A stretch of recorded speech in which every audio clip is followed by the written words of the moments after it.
Hey, my name is Prema. Welcome back to my channel where this month I'm talking about whatever's on my mind. I tried to record on my way to the samadhi and he started talking about this idea he had for a movie. I don't know if you can hear me or not. It wasn't happening. So we're talking at home. Basically, my Guru Maharaj was on my mind today, Bhakti Charu Swami Maharaj. And I was thinking about him because a friend of mine brought up an interesting point about the series. He said, how devotional or not devotional do you want to make this thing? Like, is it, do you want, like, because we were talking about, like, how are we going to introduce the series?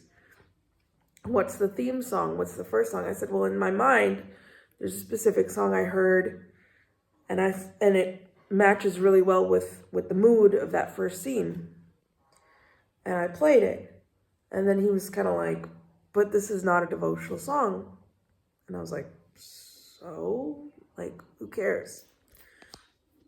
So then the whole topic came up of like, do we only want devotional music or not devotional music? A mix? Like, how devotional are we with this? And then I thought about my Guru Maharaj because I remembered in 2008, he had this idea. So in 2008, the reason that number, I remembered that date is because it was around the time of my initiation. And he had a seminar in Orlando, and I was living in Orlando at the time. So I was helping. And in the seminar, it was like morning was Bhagavatam class. The afternoon was, I think it was prayers of Queen Kunti. I could be wrong, but I believe it was prayers of Queen Kunti. And then in the evening, it was Prabhupada glorification. But there was one day in the afternoon, he came, sat down, and he said, I have this idea for a movie. So we all listened.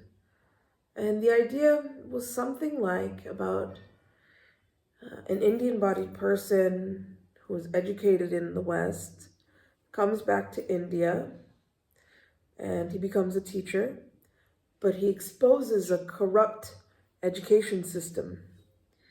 And they have a big like strike, and he gets the support of the teachers and the students. There's even a female teacher that he mentioned that was his initial supporter, and they change the whole system, and they make it like and they make it into the Varna style of governing the school, and it becomes wildly successful, and it becomes a worldwide thing. So basically, he wanted to make this movie to propagate Varnashrama, right? Varnashrama Dharma.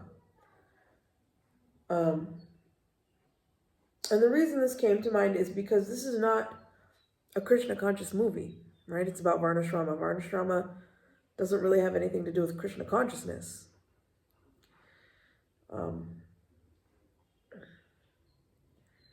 So it was just, I remembered this instance because even though the story that I'm writing is about devotees and it's about the Dham, it's also about like some very real things that people go through and have experienced in their lives. And it's just like a real, raw, regular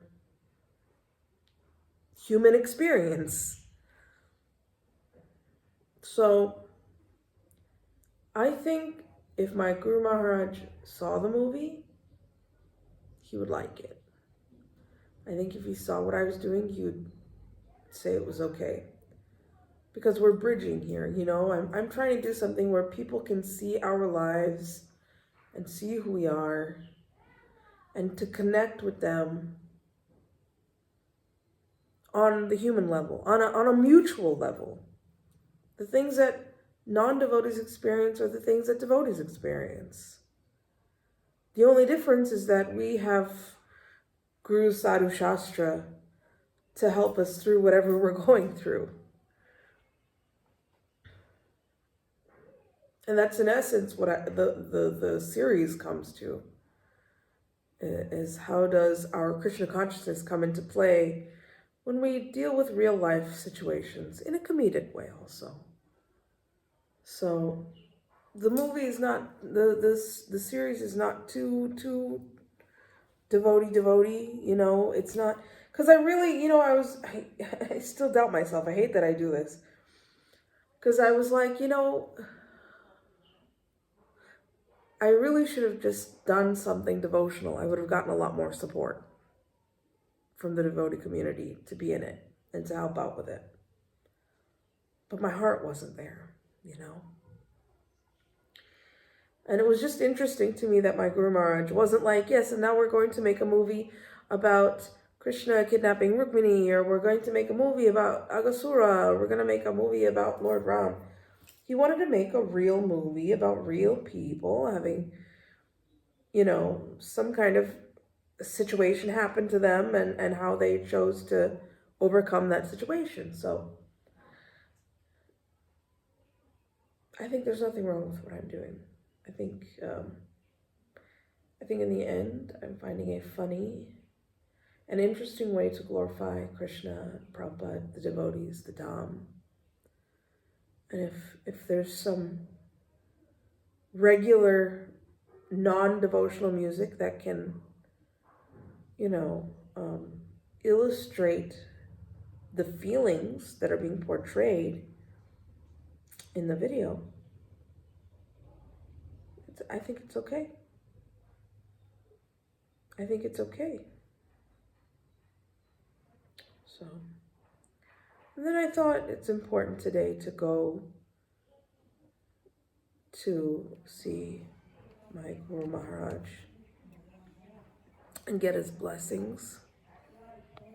I shamefully, rarely, very rarely ever go to his samadhi for lazy reasons. And every time I go, I'm like, you know, I really should come here more often. And even though it was like very loud and busy and there was some construction going on and whatever, I was really happy to go and connect a little bit and just get his blessings, take darshan before I start this and ask him to guide me in what I'm doing and remove any obstacles that may come in my way so that it's a successful project that I can dedicate to him. So that's where my mind and my heart has been today on my Guru Maharaj, and I wish that he was alive because I would love to have talked to him about this. I think he would absolutely adore a project like this. But he's not here. I wish I'd done this 10 years ago so that I could have shown it to him. But even what I have now is much better than what I have 10 years ago.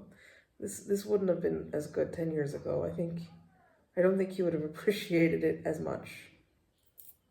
Maybe this is better. I just wish he could have seen it.